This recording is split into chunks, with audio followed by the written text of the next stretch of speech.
Hello, today we're going to make a wild rice stuffed acorn squash. It's a vegetarian meal that you can make for your family. It's really easy to do, especially if you have wild rice made ahead of time, which you can do the day before.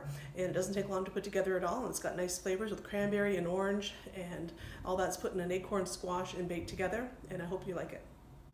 So now what we're going to do is we're going to scoop the seeds out of the squash and just put them in a bowl. You can save these seeds if you want to roast them or dry them to plant again, especially if you've grown a squash from your own garden.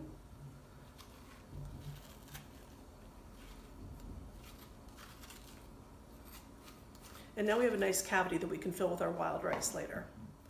So now we're going to put these on our baking sheet. And before we put them in the oven, I'm just going to season them very lightly with a little bit of salt and a little bit of fresh pepper. And then we're going to turn them skin side down, flesh side down. I've already sprayed this baking tray with a little bit of non-stick cooking spray so they won't stick. And we're going to put these in the oven now for 20 to 30 minutes.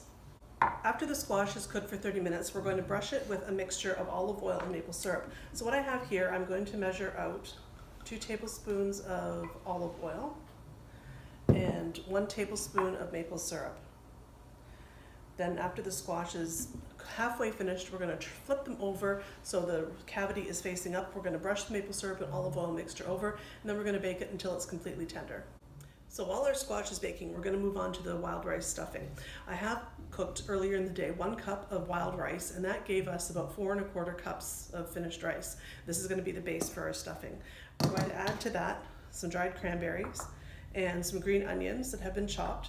And we're going to add the zest and juice of 1 orange. Orange and cranberry are a really nice combination, and what we're going to do, we're just going to grate the zest. If you don't have one of these microplane graters, you can use a box grater. You could even just peel it off with a peeler and just cut it up with a knife even. It gives it a really intense orange flavor that goes really well with the cranberries. So we're not taking the white off, just the orange outside. That's where the oils are that give us the flavor. And once we've got that off of there, it's going to take all of it out of the grater. I'm going to take out the juice now of the orange. If you didn't have a fresh orange, I wouldn't worry about it. If you have some orange juice in your fridge, you could just use maybe about 1/4 cup of that instead. Get the juice out of that half and the juice out of this half. A fork also works really well for this, for getting the juice out of citrus as well. Okay, so that's all done. Now we're going to take this over to the stove. We're going to put it all together. So I have a large skillet now over medium-high heat, and I added a tablespoon of olive oil. And then we just add the rest of the ingredients, the green onions, the wild rice, and the dried cranberries, and the orange juice and zest. And then you're just going to saute this for 2 to 3 minutes. We're really just heating it through so it doesn't have to stay in the oven so long after the squash is ready. And then I'm just going to season this a little bit with some freshly ground pepper and a little bit of salt.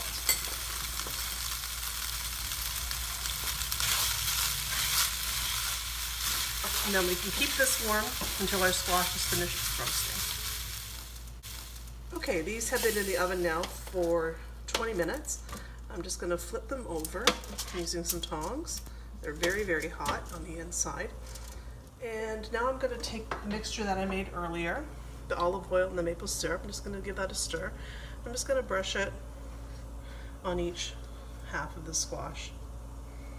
This will just give it a little, bring out the natural sweetness of the squash and help brown it a little bit more. So this time we're going to put it back in the oven now for another 10 to 15 minutes, and we're going to leave the cut side up. And then we're going to stuff it with the wild rice mixture after it's finished. The squash have been in for another 10 minutes, and we're going to check and see if they're ready. So I'm just going to take a fork and just give them a little poke, and if the fork goes right in, there's no resistance, nice and tender, they're ready to stuff. So now I'm going to take a scoop of my wild rice stuffing and heat that in to the cavity of each one of the squash. You want it to be nice and full. You can press it down a little bit so you can add a little more.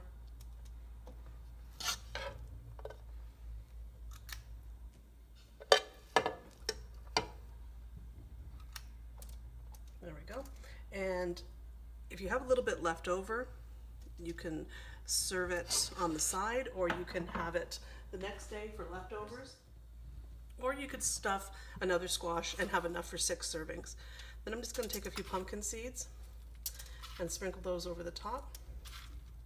That will give us a little crunchy texture because the squash and the wild rice and everything will be nice and soft. And this will just give us a little bit of contrast. Now we're going to pop this back in the oven for another 5 to 10 minutes. So now it's all finished, and I've just plated some up here. We're going to have this now for our dinner. I hope you try this recipe and enjoy it. It took me about an hour from start to finish, not including cooking the wild rice. The wild rice I cooked earlier in the day. So roasting the squash, putting the stuffing together, yeah, about an hour to get dinner on the table. So it doesn't take that long to do, and this is delicious. I hope you enjoy it, and I hope to see you again. Bye-bye.